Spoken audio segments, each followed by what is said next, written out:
नमस्कार मित्रों, जय श्री कृष्णा, राधे राधे। तो आज हम लेकर आए हैं सावित्री और सत्यवान की कहानी। तो बहुत ही प्रसिद्ध है। हिंदू पौराणिक कथाओं में सावित्री एक बहुत ही साहसी और धार्मिक पत्नी के रूप में जानी जाती हैं। उन्होंने अपने पति सत्यवान के प्राणों को यमराज से वापस पाने के लिए बहुत बड़ा साहस दिखाया था। सावित्री और सत्यवान का विवाह एक दिलचस्प कहानी है। सावित्री ने अपने पिता के कहने पर एक वनवासी राजकुमार सत्यवान से विवाह किया था, जबकि ऋषि नारद ने पहले ही कह दिया था कि सत्यवान की आयु बहुत कम है और वह 1 साल के अंदर मर जाएगा। लेकिन सावित्री ने अपने निर्णय पर अडिग रहते हुए सत्यवान से विवाह किया। क्या सावित्री और सत्यवान की कहानी के बारे में और जानना चाहते हैं? तो आइए और हमारे साथ जुड़ जाए इस कहानी को पूरी देखने के लिए। भारतीय संस्कृति में नारी शक्ति और पतिव्रता धर्म का विशेष स्थान है। ऐसी अनेक स्त्रियां हुई जिन्होंने अपने तप, त्याग और दृढ़ संकल्प से समाज को दिशा दी। उनमें से एक अमर कथा है सावित्री और सत्यवान की। ये केवल पति पत्नी की प्रेम कथा नहीं है, बल्कि सत्य, भक्ति और साहस की गाथा है। ये कथा हमें ये सिखाती है कि अटूट निश्चय और सच्ची श्रद्धा से मृत्यु जैसी कठोर शक्ति को भी बदला जा सकता है। प्राचीन भारत के विशाल भूभाग में, जहाँ धर्म और न्याय की ध्वजा ऊंची थी, वहाँ एक महान राजा राज्य करते थे। उनका नाम था अश्वपति। वे मध्य देश के शासक थे। उनके राज्य की सीमाएं दूर दूर तक फैली थी और उनके पराक्रम व न्यायप्रियता के कारण प्रजा उन्हें पिता समान मानती थी। राजा अश्वपति केवल पराक्रमी ही नहीं, बल्कि अत्यंत धर्मनिष्ठ और सत्यप्रिय भी थे। उनकी सभा में कभी अन्याय का स्थान नहीं था। दरबार में ब्राह्मण, विद्वान, मंत्री और सैनिक सब राजा की ईमानदारी और दृढ़ता से प्रभावित रहते थे। परंतु जितना महान और संपन्न उनका जीवन था, उतना ही एक दुख उनके हृदय में पल रहा था। वे संतानहीन थे। उनका कोई उत्तराधिकारी नहीं था। राजमहल की भव्यता, प्रजाजन का स्नेह और राज्य की समृद्धि होने पर भी उनके मन में एक रिक्तता बनी रहती थी। हर रात जब वे राजमहल की ऊंची छत पर खड़े होकर तारों की ओर देखते, तो उनके मन में यही विचार उठता, हे भगवान, यदि मेरी वंश परंपरा ही आगे न बढ़ी, तो मेरे कर्म और राज्य का क्या लाभ। रानी भी इस दुख में सहभागी थी। वे भी अक्सर मौन हो जाती और महल की दासियां उन्हें अश्रुपूर्ण नेत्रों से देखती। राजा ने निश्चय किया कि वे संतान प्राप्ति के लिए कठोर व्रत और तपस्या करेंगे। उन्होंने महान सवित्र देव सूर्य देव की उपासना का संकल्प लिया। कहा जाता है कि अश्वपति ने 18 वर्षों तक प्रतिदिन हजार मंत्रों का जप किया। वे गायत्री मंत्र के साथ कठोर व्रतों का पालन करते रहे। भोजन में केवल फलाहार लेते, भूमि पर शयन करते और ब्रह्मचर्य का पालन करते। उनकी तपस्या से देवता भी प्रभावित हुए, परंतु वरदान देने का अधिकार केवल स्वयं देवी सावित्री को था, जो सूर्य की शक्ति और तेजस्विनी माता कहलाती हैं। एक दिन तपस्या के अंत में जब राजा अश्वपति ध्यानमग्न बैठे थे, तभी दिव्य प्रकाश प्रकट हुआ। उस प्रकाश से एक दिव्य स्त्री उदित हुई, जिनके मुखमंडल पर सूर्य जैसा तेज था और जिनकी आभा से संपूर्ण वन प्रज्वलित हो उठा। वह थी देवी सावित्री। उन्होंने मधुर वाणी में कहा, राजन अश्वपति, तुम्हारी तपस्या और श्रद्धा से मैं अत्यंत प्रसन्न हूँ। तुम्हें पुत्र नहीं, परंतु एक अद्भुत तेजस्विनी पुत्री प्राप्त होगी। वह केवल रूपवती ही नहीं, बल्कि धर्म, त्याग और सत्य की प्रतिमूर्ति होगी। संसार उसे युगों युगों तक याद करेगा। ये सुनकर राजा अश्वपति आनंद से झूम उठे। वे बोले, माँ, संतान चाहे पुत्र हो या पुत्री, मेरे लिए वही अमूल्य है। यदि वह आपके आशीर्वाद से उत्पन्न होगी, तो निश्चित ही उसका जीवन असाधारण होगा।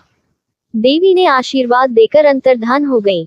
समय बीता। रानी ने एक सुंदर कन्या को जन्म दिया।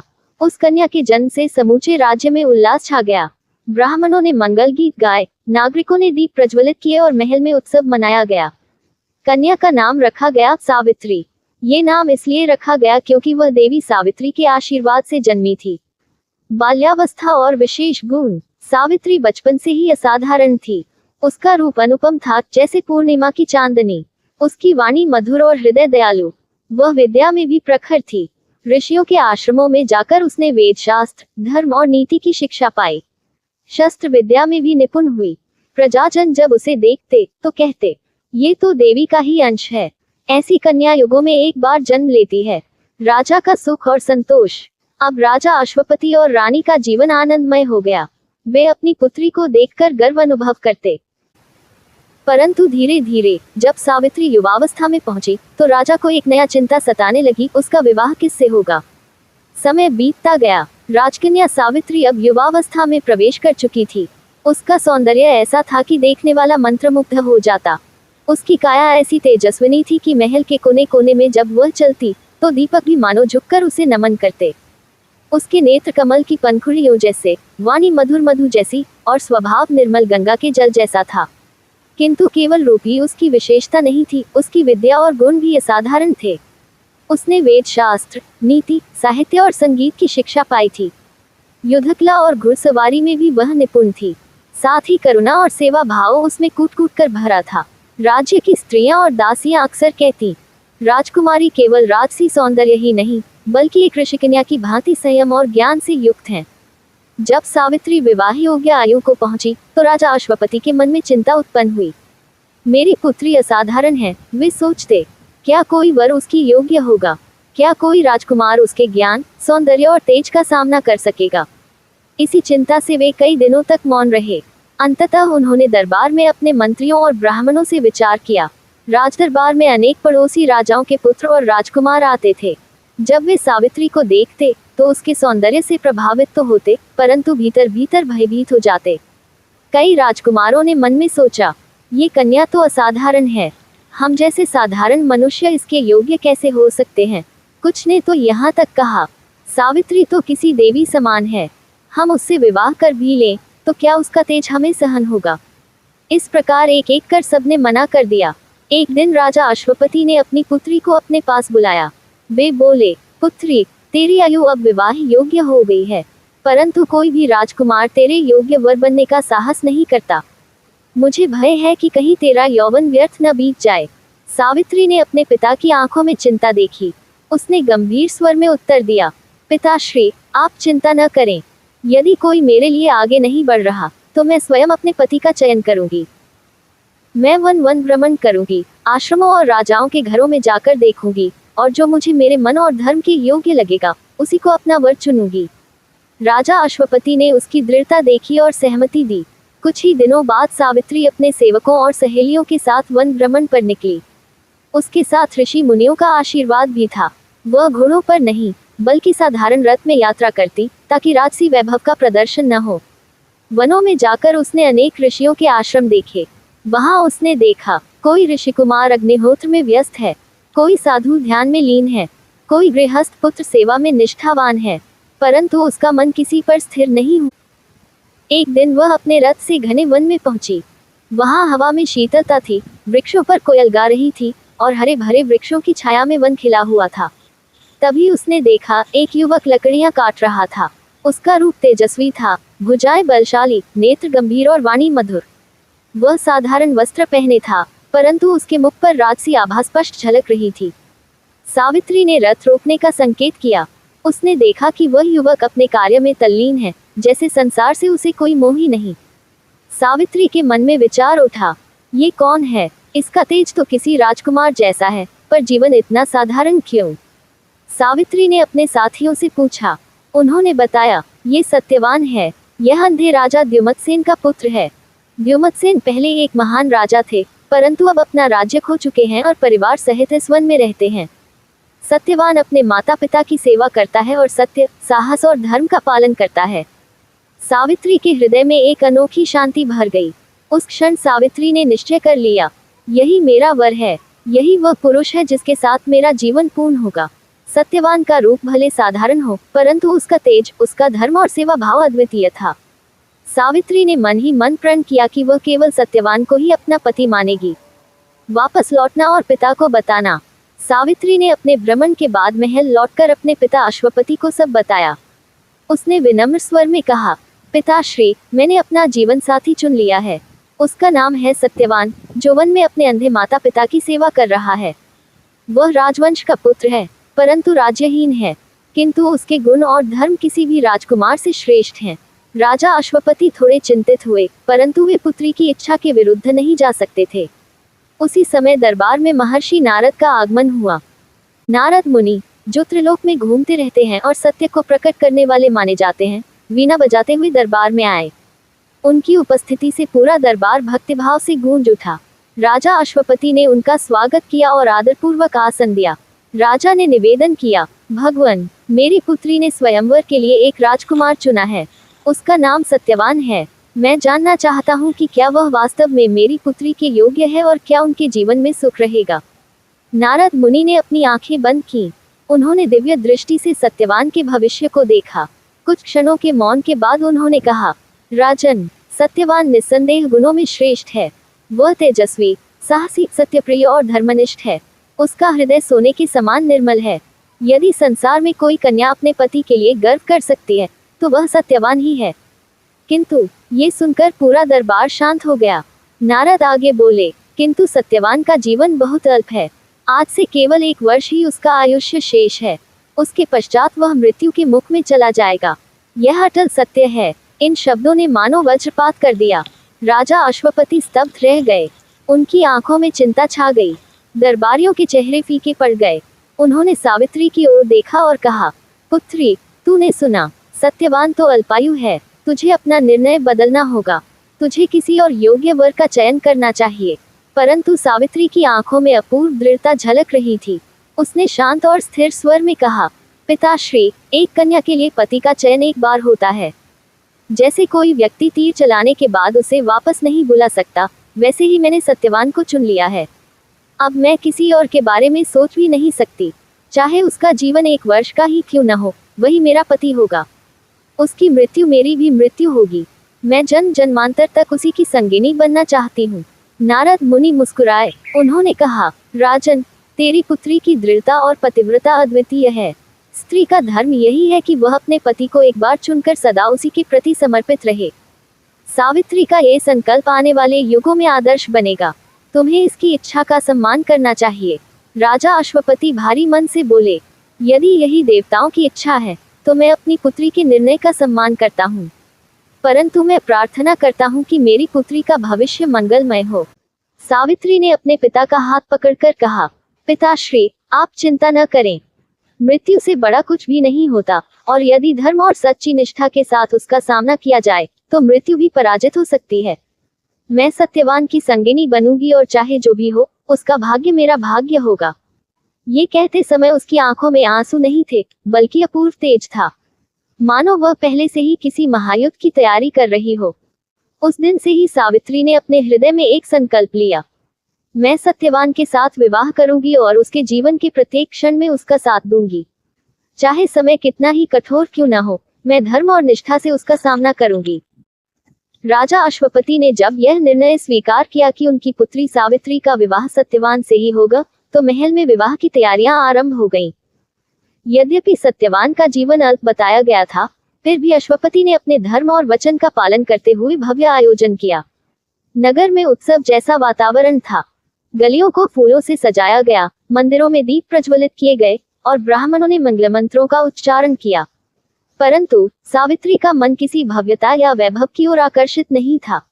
उसके लिए सबसे बड़ा आनंद ये था कि वह सत्यवान की संगिनी बनने जा रही थी। उधर वन में, जहां सत्यवान अपने माता पिता के साथ रहता था, एक साधारण जीवन व्यतीत होता था।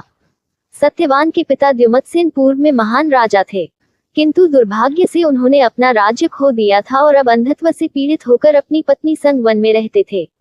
राजसी जीवन से वंचित होकर भी वे संतोषपूर्वक साधारण कुटिया में रहते थे। सत्यवान उनका एकमात्र सहारा था। वही लकड़ियां लाता, फल फूल एकत्र करता और माता पिता की सेवा करता।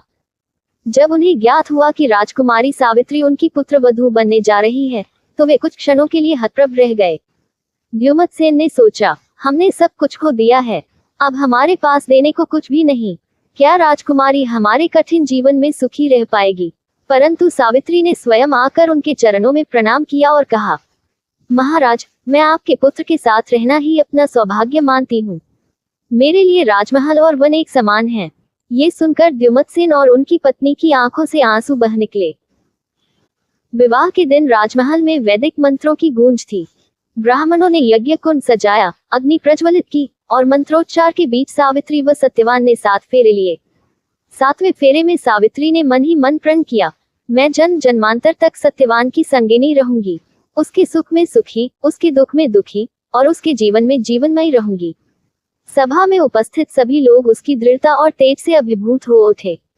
विवाह के बाद सावित्री अपने पति सत्यवान के साथ वन में चली गई। राजमहल की चमक धमक, दास दासियों की सेवा और सुख सुविधाएं उसने बिना किसी पछतावे के पीछे छोड़ दी। वन का जीवन कठिन था। साधारण कुटिया, मिट्टी के चूल्हे पर भोजन, झरनों और कुओं से जल लाना, लकड़ियों से अग्नि प्रज्वलित करना। परंतु सावित्री ने कभी इस पर शिकायत नहीं की। उसने हर परिस्थिति को सहजता से स्वीकार किया। सत्यवान के माता पिता बूढ़े और असहाय थे। द्युमत से नंदे थे, उन्हें चलने फिरने में कठिनाई होती थी। माता भी दुर्बल थी। सावित्री ने उनके लिए पुत्रवत सेवा की। वह प्रतिदिन उनका पैर दबाती, भोजन परोसती और उनकी आवश्यकताओं का ध्यान रखती। सास अक्सर भावुक होकर कहती, बेटी, तू हमारे घर का दीपक बनकर आए है। तेरे बिना हमारा जीवन अंधकार में था। वन में पति पत्नी का जीवन भले साधारण था, परंतु उसमें सच्चा प्रेम और संतोष था। सत्यवान हर सुबह लकड़ियां काटने जाता और सावित्री उसके साथ जंगल तक जाती। लौटकर दोनों मिलकर सास ससुर की सेवा करते। रात को दोनों तारों भरे आकाश के नीचे बैठकर धर्म, नीति और जीवन पर चर्चा करते।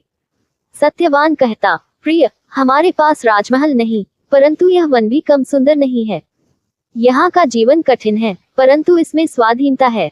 सावित्री मुस्कुराकर उत्तर देती, स्वामी, आपके साथ होने से ही मेरा जीवन पूर्ण है। चाहे झोपड़ी हो या महल, यदि आप हैं तो सब कुछ सुखद है। दिन बीतते गए। विवाह को लगभग 1 वर्ष पूरा होने वाला था। सावित्री के मन में हमेशा नारद मुनि की चेतावनी गूंजती रहती थी। सत्यवान केवल 1 वर्ष तक जीवित रहेगा। हर दिन उसके लिए मूल्यवान था। वह हर क्षण सत्यवान के साथ बिताने की कोशिश करती। जब वह रात्रि को सोती तो उसका मन अशांत हो जाता। क्या कल का दिन उसका अंतिम दिन होगा? क्या मैं अपने पति को खो दूंगी? फिर भी वह अपने चेहरे पर कभी दुख प्रकट नहीं करती। जब मृत्यु की भविष्यवाणी की तिथि समीप आने लगी, तब सावित्री ने कठोर व्रत लेने का निश्चय किया। उसने 3 दिन का उपवास किया, न भोजन लिया, न जल ग्रहण किया, केवल ध्यान, प्रार्थना और तपस्या में लीन रही। वह प्रार्थना करती, हे देवताओं, हे धर्मराज, यदि मेरे पतिव्रता धर्म में शक्ति है तो मेरे पति की रक्षा करें। उसकी तपस्या से कुटिया में दिव्य शांति छा गई। उस दिन का प्रभात कुछ अलग था। वन में मंद हवा बह रही थी। पक्षी चहक रहे थे। वृक्षों की पत्तियां मानो किसी अनजाने रहस्य की ओर संकेत कर रही थी। सावित्री ने कर देवताओं को प्रणाम किया। 3 दिन के कठोर उपवास के बाद भी उसके चेहरे पर थकान नहीं थी, बल्कि आंखों में दिव्य तेज झलक रहा था।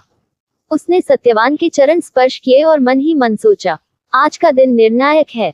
आज ही वह घड़ी आने वाली है जिसकी चेतावनी नारद मुनि ने दी थी। सत्यवान ने मुस्कुराते हुए कहा, प्रिय, आज मेरा मन वन में और गहराई तक जाने का कर रहा है।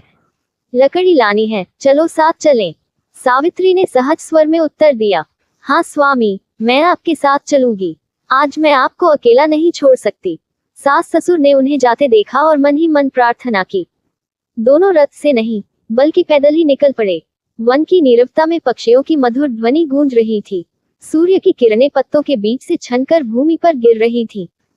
सत्यवान अपने कुल्हाड़ी से लकड़ियां काट रहा था और सावित्री पास ही बैठकर उसकी सहायता कर रही थी। अचानक सत्यवान का माथा पसीने से भीग गया। उसने कुल्हाड़ी गिरा दी और अपने हाथ से माथा पकड़ लिया। सत्यवान बोला, प्रिय, मुझे कुछ अजीब सा लग रहा है। आंखों के आगे अंधेरा छाने लगा है, शरीर बोझिल हो रहा है। सावित्री घबरा कर बोली, स्वामी, आइए, आप मेरे गोद में विश्राम करें। सत्यवान उसके आंचल पर सिर रखकर लेट गया। उसकी सांसें भारी होने लगी। इसी क्षण आकाश का रंग बदल गया।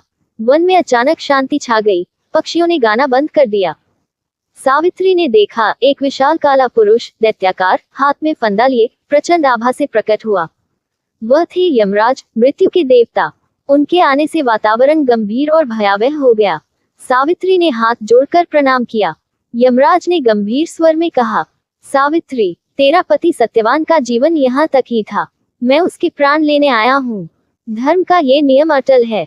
उन्होंने अपने फंदे से सत्यवान के सूक्ष्म शरीर प्राण को निकाला और उसे लेकर आकाश मार्ग से चल पड़े। सावित्री ने सत्यवान के निर्जीव शरीर को धीरे से भूमि पर रखा और स्वयं यमराज के पीछे चल पड़ी। यमराज ने पीछे मुड़कर कहा, देवी, यह मार्ग स्त्रियों के लिए नहीं है। लौट जाओ, पत्नी का धर्म यहीं तक है। सावित्री ने दृढ़ स्वर में उत्तर दिया, जहाँ मेरा पति जाएगा वही पत्नी भी जाएगी। जब तक प्राण रहेंगे मैं उसका साथ नहीं छोड़ूंगी। यही स्त्री का धर्म है। यमराज ने पहली बार उसकी बात सुनकर गंभीर दृष्टि डाली, परंतु चलते रहे।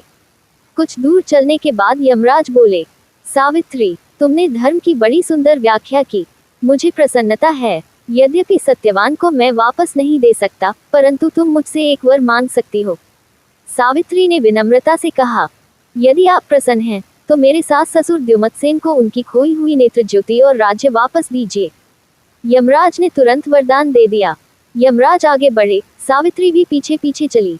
यमराज ने कहा, देवी, अब लौट जाओ, तेरा पति चला गया है, तू और क्यों कष्ट उठा रही है। सावित्री ने शांत स्वर में उत्तर दिया, स्वामी के बिना मेरा जीवन शून्य है, जब तक वे हैं तब तक मैं हूँ। पति ही स्त्री का सच्चा मार्गदर्शक है, यदि वे धर्मराज के लोक में हैं, तो मुझे भी वहीं रहना होगा। यमराज उसकी निष्ठा से और अधिक प्रभावित हुए। उन्होंने कहा, तू धर्म में अडिग है, मैं तुझे दूसरा वर देता हूँ, मांग ले। सावित्री ने कहा, मेरे पिता राजा अश्वपति संतानहीन हैं, कृपा करके उन्हें 100 पुत्र प्रदान करें। यमराज ने यह वरदान भी दे दिया। यमराज आगे बढ़े, फिर बोले, सावित्री, तेरा साहस और धैर्य अद्वितीय है, तू और आगे क्यों चल रही है, लौट जा। सावित्री ने मुस्कुराकर कहा, धर्मराज, मैं तो केवल अपने धर्म का पालन कर रही हूँ। स्त्री का धर्म है कि वह अपने पति के साथ रहे। आपकी कृपा से मुझे 2 वरदान मिल चुके हैं, यदि आप वास्तव में मुझसे प्रसन्न हैं, तो मुझे एक और वर दीजिए। यमराज ने कहा, ठीक है, मांग ले। सावित्री ने अत्यंत चतुराई से कहा, मुझे 100 पुत्र दीजिए, जो सत्यवान से उत्पन्न हो। यमराज कुछ क्षण के लिए मौन हो गए, फिर बोले, तथास्तु। अचानक यमराज को अपनी ही बात पर आश्चर्य हुआ। उन्होंने सोचा, मैंने इसे 100 पुत्रों का वरदान दे दिया है, परंतु सत्यवान के बिना यह संभव कैसे होगा। इसका अर्थ तो यही है कि सत्यवान को जीवित करना ही होगा। यमराज ने गंभीर स्वर में कहा, सावित्री, तेरी बुद्धिमत्ता, धर्मनिष्ठा और पतिव्रता देखकर मैं अत्यंत प्रसन्न हूँ। तेरे कारण आज मृत्यु भी पराजित हुई है। मैं तुझे तेरे पति को जीवित लौटा रहा हूँ। अब तुम दोनों मिलकर धर्म और सत्य के साथ जीवन व्यतीत करो। ये कहते हुए यमराज अंतर्धान हो गए। सत्यवान के निर्जीव शरीर में प्राण लौट आए। वह उठकर आश्चर्य से इधर उधर देखने लगा। सत्यवान ने कहा, प्रिय, मैं कुछ समय के लिए अजीब से अंधकार में चला गया था, परंतु अब मैं फिर तुम्हारे पास हूँ। सावित्री ने उसे गले से लगा लिया। उसकी आंखों से आनंदाश्रु बह निकले। रात्रि का अंधकार धीरे धीरे घट रहा था। पूर्व दिशा में सूर्य की पहली किरणें फैलने लगी थीं। पक्षियों की चहचहाहट और मंद मंद पवन वातावरण को जीवंत कर रही थी। सत्यवान, जो कुछ समय पहले मृत अवस्था में था, अब सावित्री की गोद में लेटा हुआ आंखें खोल चुका था। वह चकित स्वर में बोला, प्रिय, ये सब क्या हुआ। मुझे ऐसा लगा जैसे किसी ने मुझे बांध लिया हो और दूर ले जा रहा हो। फिर अचानक मैं तुम्हारी गोद में लौट आया।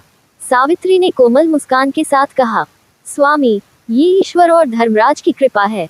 आपकी आयु भले ही पूर्ण हो चुकी थी, परंतु आपकी पत्नी के धर्म, सत्य और संकल्प ने आपको फिर से जीवन दिया है। सत्यवान ने उठकर सावित्री का हाथ थामा और बोला, तुम्हारी निष्ठा ने मुझे पुनर्जन्म दिया है। अब हम तुरंत अपने आश्रम लौट चलते हैं। मेरे माता पिता अवश्य ही चिंतित होंगे। सावित्री ने सहमति में सिर हिलाया। दोनों धीरे धीरे जंगल से निकलकर अपने आश्रम की ओर चल पड़े। आश्रम में उस समय राजा द्युमत्सेन और उनकी रानी बैठे हुए थे। रात भर वे अपने पुत्र और पुत्रवधू की प्रतीक्षा करते रहे थे। उनकी आंखें अंधकार से ढकी थीं, किंतु हृदय में तीव्र वेदना थी। अचानक ही, जैसे कोई अदृश्य शक्ति उन पर प्रवाहित हुई, उनकी बंद आंखों में प्रकाश लौट आया। वे अपनी पत्नी का चेहरा स्पष्ट देख सकते थे। आहा, देवी, मुझे फिर से दृष्टि प्राप्त हो गई, राजा ने हर्षपूर्वक कहा। उनकी रानी की आंखें आंसुओं से भर गईं। यह अवश्य ही हमारी बहू सावित्री के पुण्य का फल है। कुछ ही देर में सत्यवान और सावित्री आश्रम पहुंचे। सत्यवान ने झुककर अपने माता पिता को प्रणाम किया। राजा द्युमत्सेन ने पुत्र का स्पर्श किया और उसे हृदय से लगा लिया। पुत्र, तू जीवित है, ये चमत्कार है। मुझे तो लगा था कि तू हमें छोड़ चुका है। सत्यवान ने उत्तर दिया, पिताश्री, ये सब मेरी धर्मपत्नी सावित्री की अटल निष्ठा का परिणाम है। यमराज भी इसके धर्म और बुद्धि के आगे झुक गए। सावित्री विनम्रता से खड़ी रही। उसकी आंखों में आंसू थे, परंतु वे आनंद और गर्व के आंसू थे। उसी समय राजसभा से दूत पहुंचे। वे बोले, महाराज, आपके शत्रु जो आपका राज्य छीनकर ले गए थे, अब परस्पर युद्ध में नष्ट हो चुके हैं। प्रजा आपकी वापसी की प्रतीक्षा कर रही है। राज्य पुनः आपको सौंपने का संदेश लेकर हम आए हैं। राजा द्युमत्सेन चकित रह गए। उन्होंने आकाश की ओर हाथ उठाकर कहा, ये सब मेरी पुत्रवधू सावित्री के धर्मबल का परिणाम है। अब समय आ गया है कि हम राज्य लौटें और धर्मपूर्वक प्रजा का पालन करें। सभी आश्रमवासी, मंत्री और प्रजा सावित्री की स्तुति करने लगे। वे बोले, ये नारी साक्षात शक्ति का स्वरूप है। इसने न केवल अपने पति को मृत्यु से वापस लाया, बल्कि अपने ससुर को दृष्टि और राज्य भी दिलाया। सावित्री ने विनम्रता से कहा, ये सब मेरी शक्ति नहीं, ये केवल धर्म, सत्य और पतिव्रता व्रत का प्रभाव है। राजा द्युमत्सेन पुनः अपने राज्य की गद्दी पर बैठे। सत्यवान और सावित्री भी महल लौट आए। समय बीतता गया। सावित्री के गर्भ से 100 पुत्र हुए, जैसा कि यमराज ने वरदान दिया था। वे सभी वीर, धर्मपरायण और बुद्धिमान बने। राज्य में शांति, समृद्धि और धर्म की स्थापना हुई। सावित्री का नाम युगों युगों तक पतिव्रता स्त्री के प्रतीक के रूप में अमर हो गया।